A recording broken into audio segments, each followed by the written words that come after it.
ingin menjelaskan tentang biografi Profesor Dr. Hamka. Sebelumnya, izinkan kami untuk memperkenalkan diri. Nama saya Najwa Gaisani dengan rekan-rekan saya. Nama saya Darel. Nama saya Anissa. Nama saya Dina Siti Pratini. Nama saya Raja Zaranya Putri. Nama saya Maudina Aditya Madita. Selamat menyaksikan.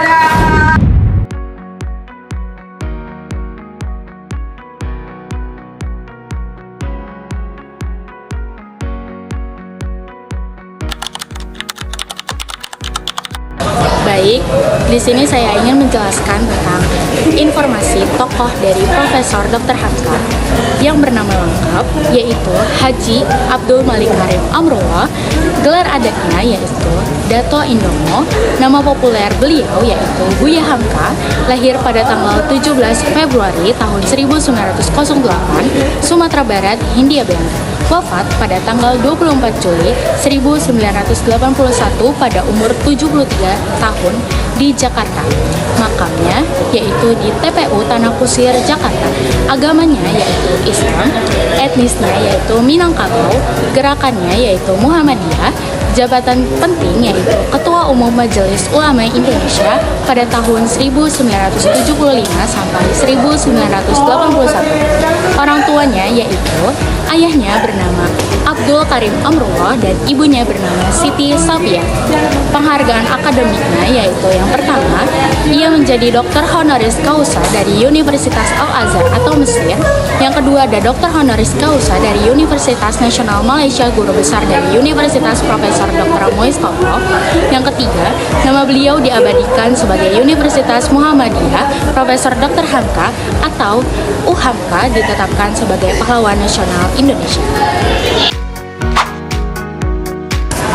Buya Hamka adalah seorang ulama, filsuf, penulis, wartawan, pengajar, dan juga tokoh politik Indonesia. Sejak remaja, ia telah aktif merantau dan belajar secara otodidak, termasuk ke Makkah untuk mendalami bahasa Arab, sejarah, Islam, dan sastra.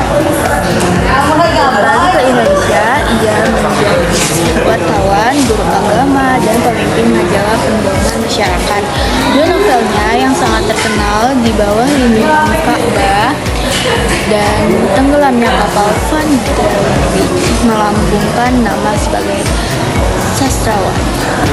Buya Hamka aktif di organisasi Muhammadiyah, berjuang dalam revolusi fisik bersama Barisan Pengawal Negeri dan Kota atau BPNK, dan masuk ke dunia politik melalui Partai Masyumi saat Masyumi dibubarkan oleh Presiden Soekarno. Ia menerbitkan majalah Panji Masyarakat yang kemudian dibradel pada masa kekuasaan Soekarno. Hamka ditahan karena dituduh subversif dalam tahanan. Ia menyelesaikan karya monumentalnya, Tafsir Al-Azhar. Setelah bebas, ia aktif berdakwah di Masjid Agung Al-Azhar, RRI, dan TPRI. Pada tahun 1975, ia diangkat sebagai Ketua Umum pertama Majelis Ulama Indonesia atau MUI. Namun pada tahun 1981, ia mengundurkan diri karena tekanan politik yang memintanya mencabut fatwa haram MUI atas perayaan Natal bersama umat Islam. Ia wafat pada 24 Juli 1981 dan dimakamkan di TPU Tanah Kusir, Jakarta.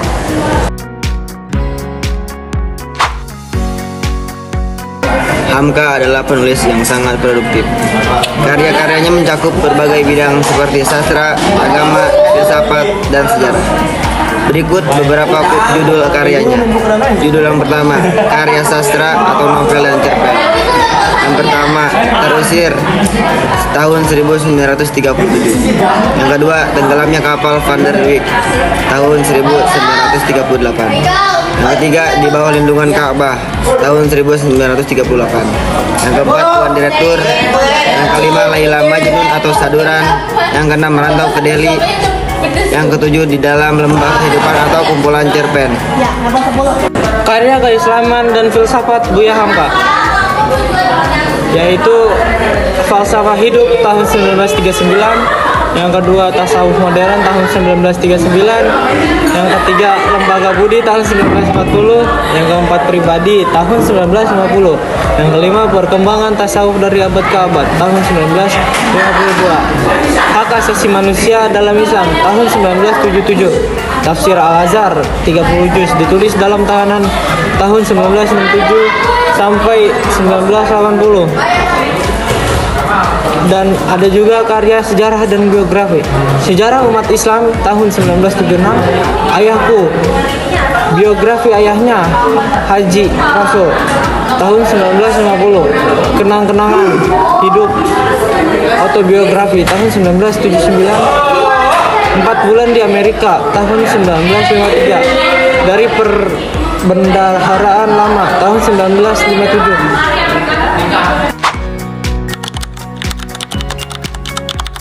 Selanjutnya saya akan menjelaskan tentang ciri-ciri karya dari Buya Hamka. Yang pertama, mengandung nilai-nilai Islam.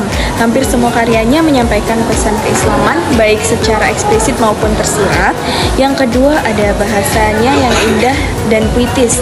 Buya Hamka menggunakan bahasa yang halus, mengalir, dan menyentuh perasaan pembaca. Yang ketiga, ada mengangkat nilai kemanusiaan dan kehidupan. Tema-tema seperti cinta, pengorbanan, keadilan, dan pencarian makna hidup sering muncul dalam karyanya. Yang keempat ada latar budaya Minangkabau dan keislaman yang kuat. Banyak novelnya mencerminkan budaya Minang serta konflik antara adat dan agama. Yang kelima ada penuh hikmah dan refleksi. Karyanya mengajak pembaca untuk merenung dan memperbaiki diri secara spiritual dan moral. Terima kasih.